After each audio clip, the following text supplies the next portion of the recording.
ассалому алайкум дӯстони азиз. Ин мавзӯъ хеле муҳим аст. Аз ҳамаи шумо хоҳиш карда мешавад, ки ҳадди ақал то охир хуб гӯш кунед.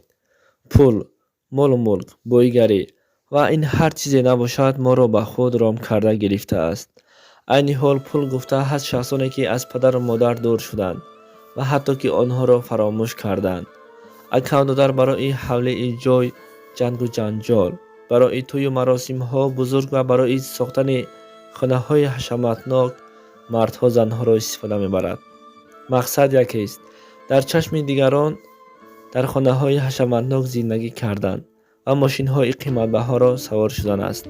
тӯйҳои дабдабанок кардан. Бале, бисёр шахсоне гуфтанашон мумкин аст, ки ин орзу ҳавас аст. Барои хушбахт зиндагӣ кардан пул дар кор аст. Ба ҳамон одамон як савол дорам: оё баъд аз ёфтани пули калон хушбахт ва ором зиндагӣ карда метавонед? Агар ҳа гӯед, пас ба ҳаёти ин одам назар кунем. Стив Ҷобс дар дунё яке аз ҳама зиёдтарин даромадро дорад, яъне асосгузори компанияи Apple мебошад.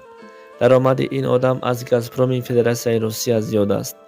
ин шахс iPhone-ро ихтироъ кард ва сардори компанияи Apple мебошад.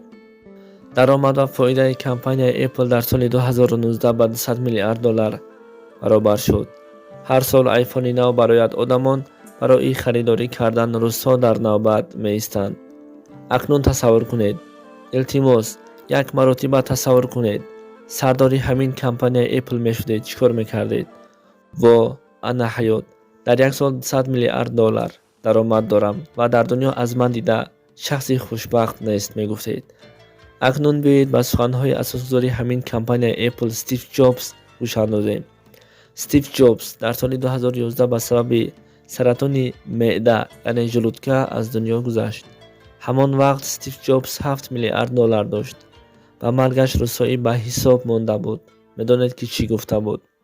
суханҳои пеш аз марги Стив Ҷобс: дар олами тадбиркорӣ ба қуллаҳои баланд расидам. ба назари дигарон ҳаёт ва зиндагии ман аз омад ва муваффақиятҳо иборат буд.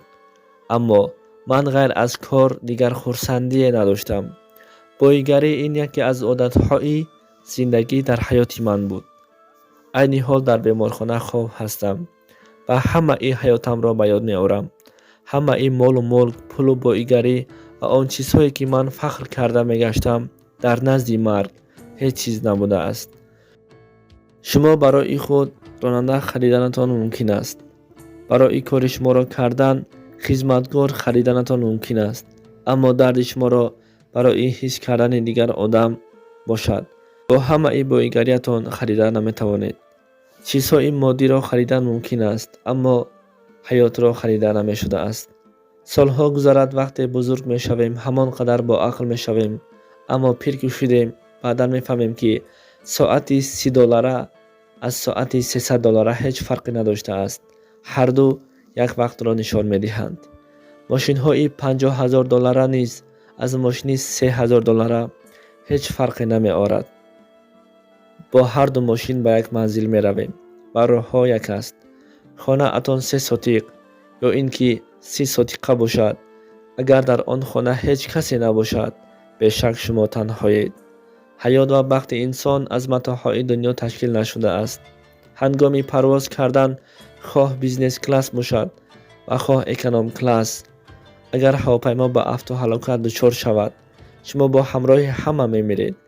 ин суханҳои асосгузори компанияи Apple, Стив Ҷобс буд.